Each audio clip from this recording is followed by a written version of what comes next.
Ito ang inyong lingkod na nagbabalik upang magbigay ng mga balitang walang bias at pawang katotohanan lamang. Ito ang Bayang Pinas. Ang isyong ito ay naging usap-usapan sa buong bansa at iba't ibang social media platforms. Ang Quadcom umano or tinatawag ng Kamara na Quad Committee na binubuo umano nitong si Kongresista Benny Abante, Congresswoman Franz Castro, House Speaker Tambaloslos Romualdez at Kongresista Raul Manuel ay tila ba sinampal na naman ng katotohanan nitong si President Inday Sara.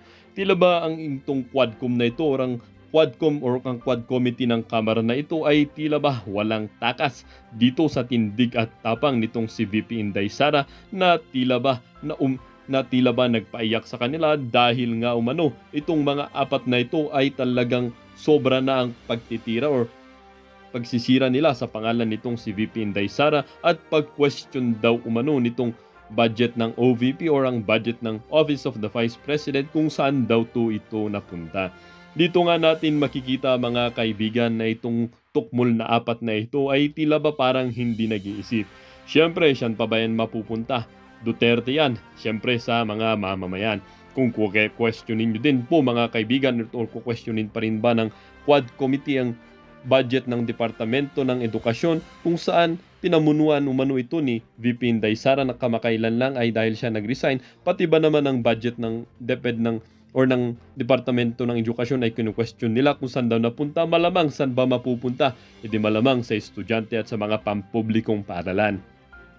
Minsan talaga nakakapagtaka mga kaibigan kung paano nanalo ang mga ito na bakit pa nila kinu-question ito kung alam naman nila kung saan mapupunta. Kasi mga kaibigan, alam nyo ang mga politikong katiwalian na ito, kinu-question nila dahil gusto nila sa kanila mapunta ang budget na ito dahil napakalaki.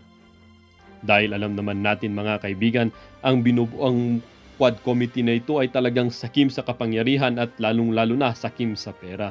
Ngunit salamat na lang at meron tayong VP Inday Sara na matapang na hindi nagpapatalo or hindi man lang nagpapakibo dito sa apat na ito at handa siyang tumayo para labanan ang mga katiwaliang ginagawa nila. Para nga sa kabuang detalye ay panoorin ang buong video at salamat na rin sa ating mga solid viewers sa walang sawang pagsuporta. At kung bago naman sa ating channel ay syempre huwag kakalimutang mag-subscribe, pindutin ang notification bell at piliin na rin ang all upang laging maging updated sa mga balitang bago, totoo at walang bias dito sa channel ng Bayan, ang Bayang Pinas. Huwag din pong kakalimutang mag-iwan ng like at i-share ang ating mga videos. At kung meron ka naman pong hinaing, ang ating comment section ay bukas para sa inyong mga opinion. Marami pong salamat and may God bless the Philippines.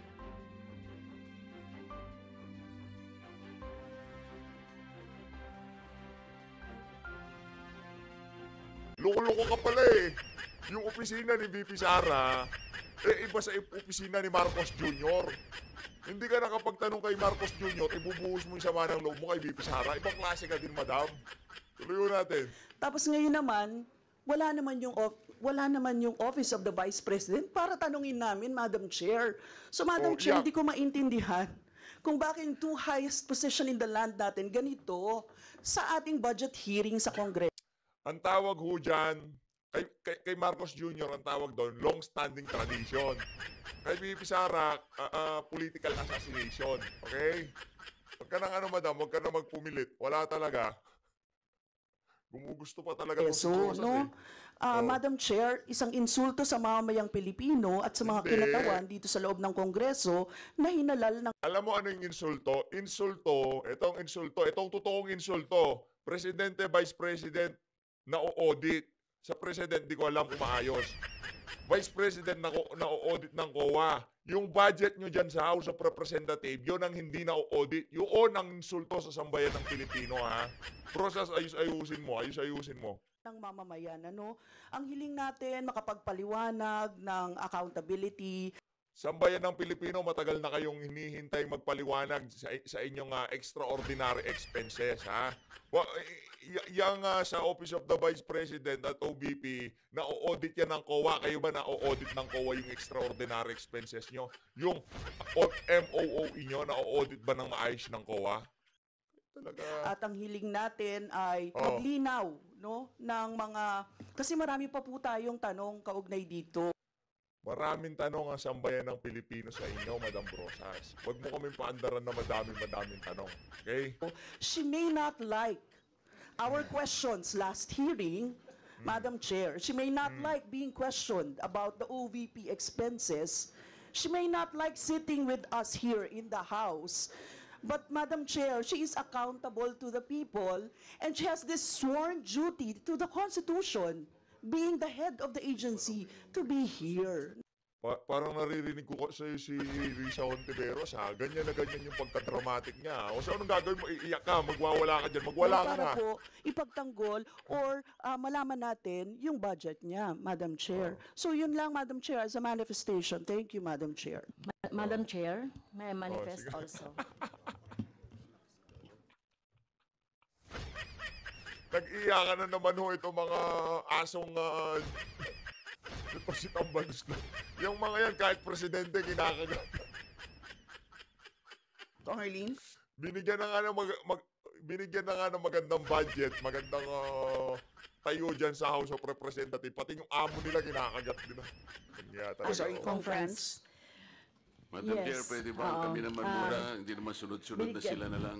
Madam Chair, please. So, Si Congressman Dante muna. Madam Chair, pwede si Kong Dante muna. Yung mga yan, wala namang kwenta sasabihin yan eh. Nagtagal na yun sa House of Representatives, wala naman nagawa yung mga yan. Si Kong Dante may nagawa, pakinggan ho natin si Madam Kong Dante. Chair, I'd so like wala to, pa naman po before tayo you sa... proceed, before May you I proceed, raise a before you proceed, parliamentary conference, inquiry, Madam Chair? before you proceed, I'd like to remind our members for orderly proceedings, please wait to be acknowledged Yes, before ma'am, you speak. pero- So sa ngayon po, dahil nauna po si Huwag ka makabayan block, hindi mo naman na inihintay na ano, daldal lang ng daldal, nagsalita lang si Condante, kinabahan ka na kagad. O talaga bro, Conference, paunahin na muna natin siya. Yan. So conference, Eh, please proceed. Puro sila And- Kong Dante, hindi siya. Talagang just stick to the plan ha. Okay paunahin na muna natin siya. Paunahin na muna natin si Kong Dante. Then I will recognize you after. Kong Dante. Pagkakasunod, Madam eh. Medyo nauna lang po siya ng 1 second po. Di ba Kong ang Dante. ating tradition, unang minority, pagkatas majority? Wala pa po tayo sa naman interpellation, sila. Kong Oo nga po, Dante. pero maski na sa manifestation, dapat ganun din. Nauna lang po siya, so yes po. Kong France, please proceed. Thank you, Madam Chair. So, ang ibig sabihin nito ay kahit na binigyan natin ang Office of the Vice President na second round, no, second time around na magpaliwanag do sa budget at magkaroon tayo ng pagkakataon na siya ay matanong dahil ito naman po talaga yung mandato natin dito sa Kongreso, no. Mabusisi yung budget.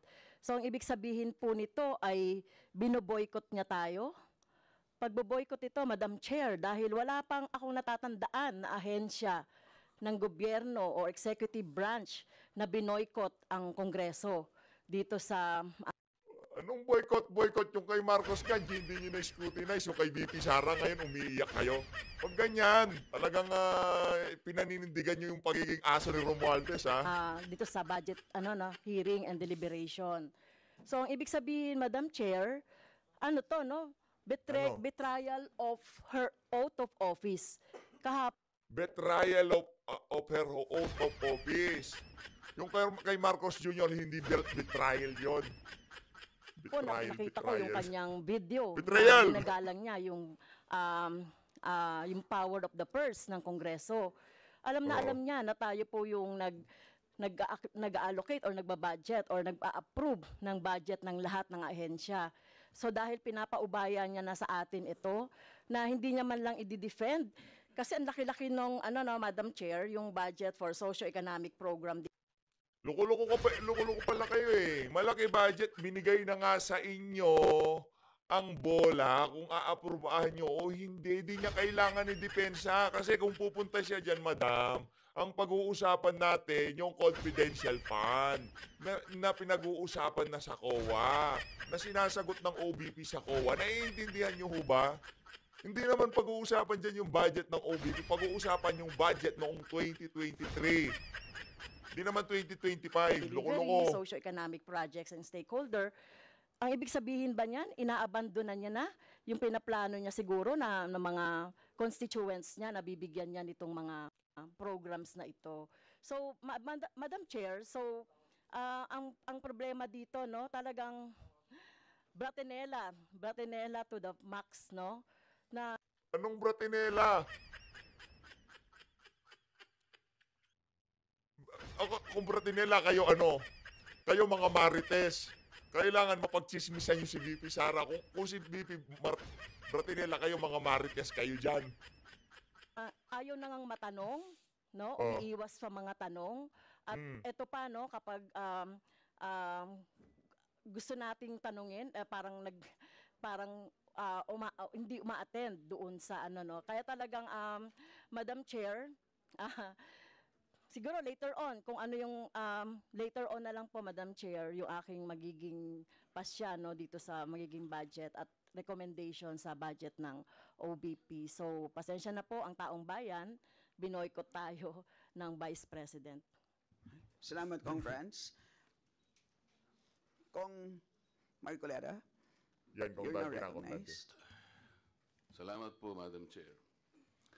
Yung hindi po pagdating ng ating pangalawang Pangulo ngayon, ang suspecha ko po ay dahil sa nangyari na mga pagtatanong nung nakaraang pagdinig. I have heard the volume and the barrage of questions asked by members of this committee to the Vice President. Despite the fact, Madam Chair, I heard her several times saying, I forgo the opportunity of defending the OBP budget for 2025 by question and answer, and I leave it to the House of Representatives to decide on such proposal as presented. That was the template of an answer given by the Office of the Vice President.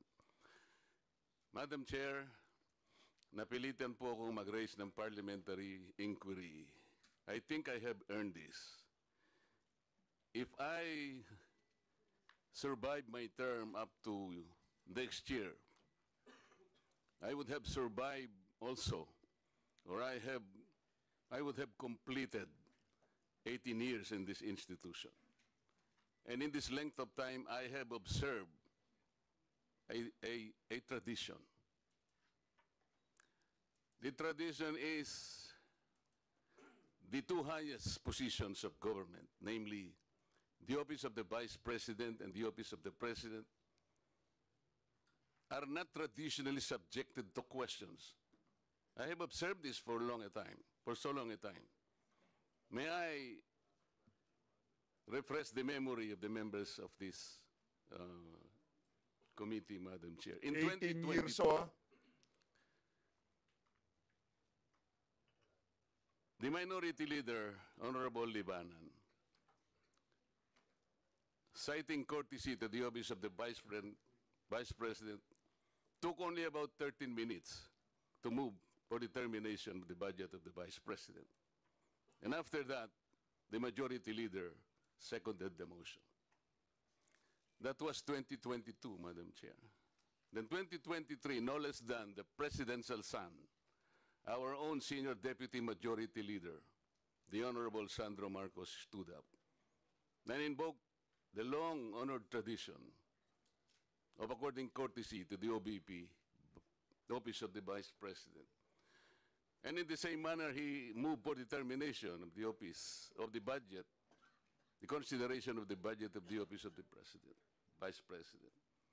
I also recall, Madam Chair, that it was terminated. And with the full consternation of Honorable Franz Castro, who then objected, but her objections were never heard until she moved to make up record by way of manifestation her objection. But the committee collectively said, you can no longer do that because there was already a termination of the hearing. This is the time-honored tradition, Madam Chair. For so long a time, we have kept and observed this. We have upheld this tradition. My question is this committee authorized to set aside or discard the tradition? That is the question. Your Honor, such motion was not introduced in the last hearing. I'm now introducing the motion, Madam Chair. I second, terminate- Madam Chair. To terminate the consideration of the budget of the Vice President, Madam Chair. Saludo tayo dyan kay Congressman Rodante Marcoleta. Mabuhay si Congressman Rodante Marcoleta. Palakpakan ho muna natin, napakaraming congressman. Napakaraming congressman. Hihintahin pa pala itong si Congressman Rodante Marcoleta. Palakpakan naman. Ano to ka? Itong Dante lang pala hinihintay nyo. Oh, duly seconded. On the basis of the long and time-honored tradition, Madam Chair, in order for us to respect a tradition in the same manner that we have respected the tradition here that the first to interpolate every time is the member of the minority. That is the tradition. We have not yet discarded that. We're observing that because we are honorable members of this Congress.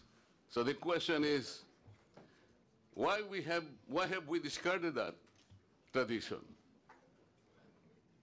Is this committee authorized to set aside the tradition? If we are not able to do that, Madam Chair, then I honorably, respectfully now move to terminate consideration of the budget of the office of the Vice President, and I so move. Second, Madam Chair. Thank you. Madam Chairman, Madam Chair, Oh, Madam Chair, tignan natin to si Paduano kung uubra to. Move and seconded. Session suspended. Ay, naku po, Paduano, mapapagalitan kayo yan sa amo nyo. Saludo kay Congressman Rodante Marcoleta. Anong... Yan kasi ang hirap sa inyo. Pagka kay Marcos Jr., may long-standing tradition kayo. Kay OBP, gusto niyo siyang litsunin dyan. Kaya ayaw nang dumalo. Sa tingin natin sa mga succeeding budget deliberation ng OBP, di na ho dadalo siya si VP Sara. Hindi, magpipresenta siya. Tapos pagka hindi tinerminate o hindi naprobahan yung batas, ay yung kanyang budget, magpapadala na lang ulit na sulat. Mga luko-luko to. Kaya tuloy ho natin.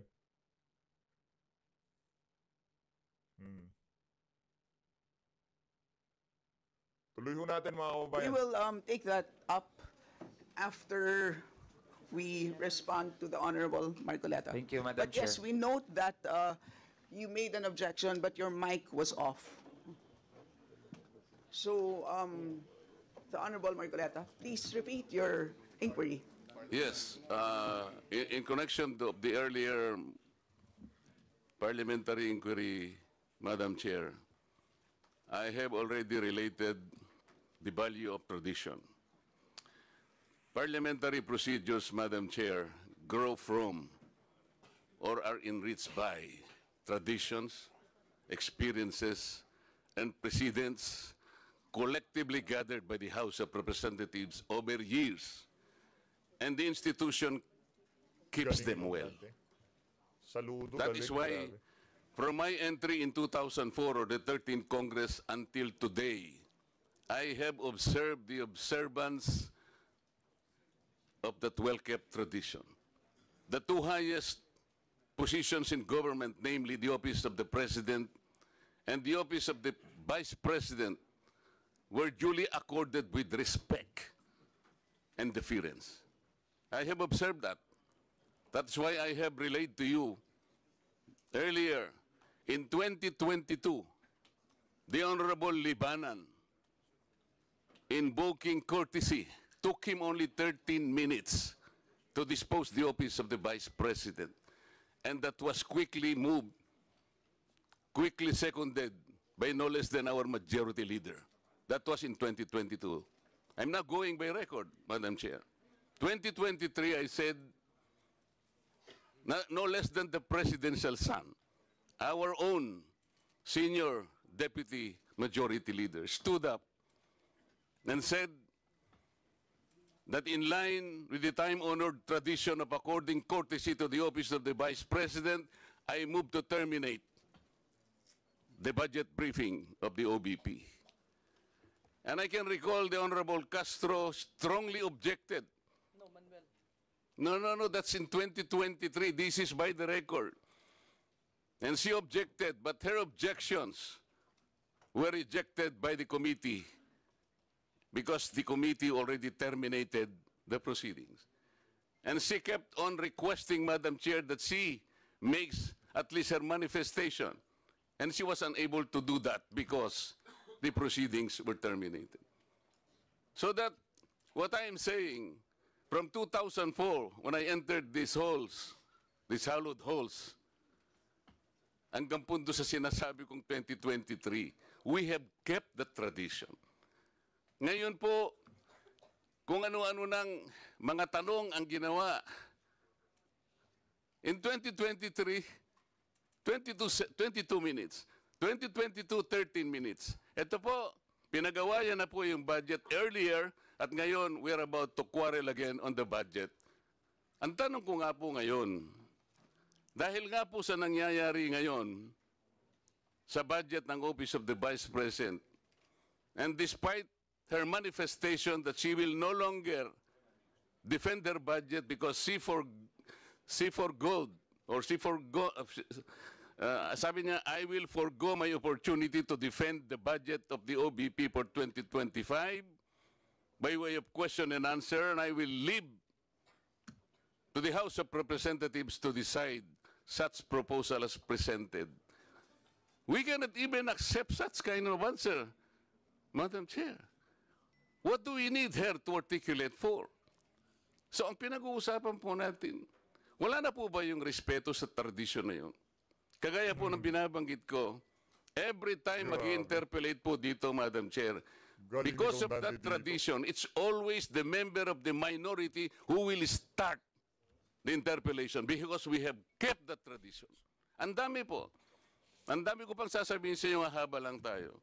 So the question is, when we did that to the Vice President earlier, now we're doing it now, are we now setting aside this tradition? That's number one question. Number two, is this committee authorized to set aside the tradition? Yun. Your Honor, short answer is no to both questions. Okay. If that is the answer, Madam Chair, and we are all bound to respect one tradition so sacred in our hearts, because we are called honorables in this house. We cannot be honorables if we cannot honor our own tradition. We are defined by what we believe as a tradition in this house. So if we are now all amenable that we have kept that tradition, no longer questions are being asked, then I will respectfully move, Madam Chair, to move to terminate the budget of the OBP for 2025. I object, Madam Thank Chair. you. I object. Seconded na. Tingnan natin. Madam Chair, Tingnan nun natin kung sino mag-iiyakan ulit sa pag-move na yan nitong si Congressman Rodante. There's a motion to terminate the budget briefing of the OVP, but there is an objection, so we divide the House. Naku. The chair has decided to divide the House. So those Madam Chair, in favor as of the motion, a rule, we usually deliberate before we vote. those in favor We of the motion, Babrasuhin ho. Babrasuhin ho yung motion nitong si Congressman Rodante Marcoleta. Babrasuhin ho. please raise your hand. Against, Those saan in yung mga favor against? of the motion to Ay, in terminate favor. the budget, Pagka ho nagtaas ng kamay, ibig sabihin, sangayon sila doon sa long-standing tradition. Kumbaga, kinikep nila yung long-standing tradition dyan sa House of Representatives. Pagka ho, hindi ho sila sangayon doon sa motion ni Congressman Rodante Marcoleta, ibig sabihin ho, lahat ng ginagawa nila na yan, puro politika na. Malinaw ho yun, mga kababayan. Pagka nagtaas ng kamay, rinirespeto ho nila yung pagiging honorable at yung kanilang long-standing tradition. Malinaw ho, ha? briefing of the OVP, please raise your hand.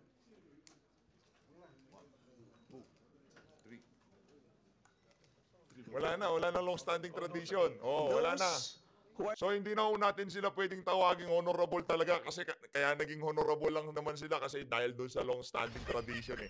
Kaya pwede na ho natin tawagan na ano yan, mga walang iya. not in favor of terminating, raise your hand. Oh, yan. Taas ang kamay. May attendance yan. Mapagalitan kayo kay Tamba. Nako, wala na ho. Dinibay yung mouse.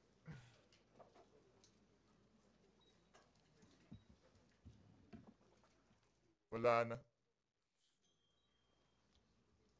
Politika ho talaga, politika. Yung long-standing tradition nila, napakatagal na panahon, sinira ho nila dahil kay VP Sara. Kawawa yung mga susunod na magiging Three in Vice favor, President. 45 against.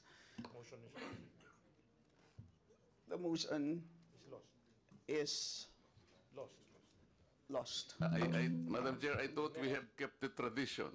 The tradition is no longer ask any question. That was the tradition. So why are you voting against the motion? The majority of the will is always respect. It's The will of the inconsistent majority with is the always tradition that respected. we have already agreed to observe. So we will Yes, Madam proceed Chair. to the next. You mentioned earlier that we will keep up the tradition. You said no. Earlier, For now orderly we voted proceedings, I against. remind the members Nako, to yari please ka dyan. wait to be recognized before Wala speaking. na eh. So Wala na, hindi na hintayin. Ba't pa hintayin recognize? Wala na ho eh. Kumbaga, ang hearing na yan, naging ano na ho eh, naging circus na eh. Diyan sa mga pinagagawa nyo na yan eh. the chair now recognizes the Madam budget Chair. sponsor, the Honorable Zia Adyong, to give a recap of what transpired in the last hearing. Madam Chair, Anong re-report nila? Yung confidential fund. Yung mga tanong nyo na walang kwenta kay VP Sara. Thank you, Madam Chair. Madam Chair, before Madam Chair. we proceed with Vice Chair Adjok, can I Yes, explain my um, vote, Madam Chair? Paduano? Can I Wala ko explain my wala vote? Why I sisingit pagka voted hindi against? na-recognize. Pagka pabor sa inyong naratibo, kahit singit ng singit, kahit di na-recognize, okay lang, ganon. Si Adjong na nga rin-recognize mo, sasalita pa si Paduano, okay lang sa'yo. Nung si Congressman Rodante Marcoleta, meron kang side comment na pagka hindi rin-recognize, huwag sisingit na sisingit. The motion of the Honorable Marcoleta. Just a short lang. You have 1 minute. Thank you po. Madam Chair, tama po. During the previous hearing, wala pong nag-move to terminate the budget. That's number 1 po of the OBP. Number 2 po, the demand or the answers being given by the Vice President during the time. Tignan natin. Personally, it does not satisfy this representation. Thirdly, Madam Chair, the courtesy being given to the Office of the Vice President is afforded if she is present in today's hearing. How can you give that courtesy when Paano pa nga siya pupunta dyan, Paduano, binastos-bastos nyo na siya, binaboy-baboy nyo na yung ali. Loko-loko ka pala eh. Alam na niya kung ano dadat na niya, pupunta pa siya. Fact is absent in today's hearing, Madam Chair? I might change my vote for that, but Was the President of the are Philippines you present? recognized? Please. Congressman, Please. Teka lang, nung ikaw sumabat ka, di ka naman recognize, di ka umiiyak. Tignan. Talagang si Paduano. To be be recognized, recognized. Madam Chair. Please wait to be recognized. Please proceed, Kong Paduano. You you're have not yet 30 seconds. recognized, Marcoleta. Ay, naku po, nasisira na yung ano nyo ah. Madam Chair, maybe I will change my vote if the for the motion Marcoleta if the Vice President is present in this hearing. Wala But nang she's respeto, absent. ano? Wala nang respeto. I personally vote for that because she's not present in today's hearing, Madam Chair, and that courtesy should be given to those head of office that should be present during the budget deliberation, Madam Chairman. Thank you. Wala, nabara ka dun sa punto ni Kong Dante Marcoleta. Bakit si President Marcos, di naman siya nagpupunta? Oh, hindi kayo nag-o-object. Hindi nyo, binibigay nyo pa rin yung due courtesy kahit wala yung si Marcos Jr. Aprobado kagad yung batas, yung kanyang budget. Ulo ko talaga to si Paduano. So, Kong Zia, you're now recognized. The floor is yours. Thank you, Madam Chair. Majority Leader, Representative Manix Dalipe, Committee Chair Saldico, members, honorable members of this committee, Bismillahirrahmanirrahim. Assalamualaikum warahmatullahi ta'ala wa barakatuh. Good morning po sa ating lahat and welcome to the continuation of the budget briefing of the proposed 2025 Kahit wala si BP Sara, tuloy-tuloy yung budget delivery. Ano yung kakausapin nyo dyan? COA? budget for the Office of the Vice President. Madam Chair, in the previous hearing for fiscal year 2025, the Office of the Vice President proposed a budget of 2,037,305. As of the most recent report, the OVP has an obligation rate of 39.9% for 2024. During the last budget briefing, several topics were propounded that the committee sought to be clarified upon.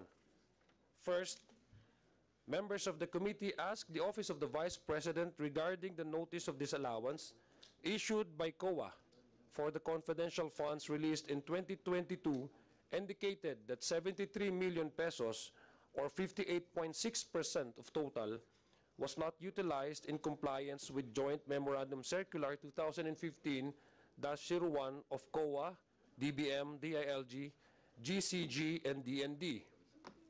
The Commission on Audit has ordered the disallowed amount to be returned. Second, several members of the committee examined the grounds for the disallowance. The COA report stated that this was due to non-compliance with guidelines and the non-submission of supporting evidence or documents. Third, it was noted by members of the committee that the 125 million pesos confidential fund for the fiscal year 2022 was utilized from December 1 to December 31 of the same year, in 2022. A common comment by members, Madam Chair, was that this short period of time within which a huge amount of fund is spent raised further clarificatory questions on the validity of the spending. Fourth, members of the committee raised that there were supposed duplications between the Office of the Vice President's medical and burial assistance programs and those provided by the DOH and the SWD. Clarifications were sought on how these overlaps would be addressed to ensure the proper use of resources. Fifth, there were inquiries about the accessibility of various OVP programs, such as the Educational Assistance Program, the Kalusugan Food Truck, and the Magnegosyo Taday initiative for MSMEs. The committee sought further information on how these programs align with the OVP's mandate. And lastly, Madam Chair, the committee requested an explanation of how the OVP's programs reflect its constitutional mandate and whether the proposed 2025 budget will support continued progress in these areas. That would be all, Madam Chair, and I would yield back the floor to the Senior Vice Chair, Representative Stella Kimbo. Maraming salamat po at magandang umaga po sa ating lahat. So we shall begin interpellation. Siyempre nakakalungkot na wala tayong representatives mula sa OVP, pero muli meron tayong representatives mula sa DBM at COA. And again, I would like to Madam Chair. Remind our members that you each have 5 minutes for your interpellation, and to remind our resource persons that those 5 minutes will not include your responses. And so the first Madam to Chair. interpellate from the minority, we have the Honorable Ramon Rodrigo Gutierrez. You have 5 minutes. The floor is yours, Kong Rog. Thank you, Madam Chair. Good morning po to our resource person. Di man lamang recognize si Congressman Rodante Marcoleta. Ayun ho, tuloy-tuloy pa rin ho ang pagtatanong kahit wala itong si Vice President Sara Duterte. Pero pag-uusapan ho nila, tatanungin ho nila dito ang COA. Marami sa... Yung OVP, sinasagot na sa COA yung mga tanong nitong mga crocodile na to. Ngayon, kailangan ho nilang tanongin ng COA. Di ho natin maintindihan kung anong Congress na meron tayo ngayong mga panahon na to. Maraming salamat po mga kababayan. Mag-ingat po kayong lahat. Dito na ho tatapusin ang ating reaction video since wala si VP Sara. Masaya ho tayo dyan. Hindi ho siya mapagpipestahan itong mga aso ni Tama. Hindi niyo po napanood ang video na to. I-click nyo na. Maraming salamat. Mag-ingat po kayong lahat. Manang Pilipinas.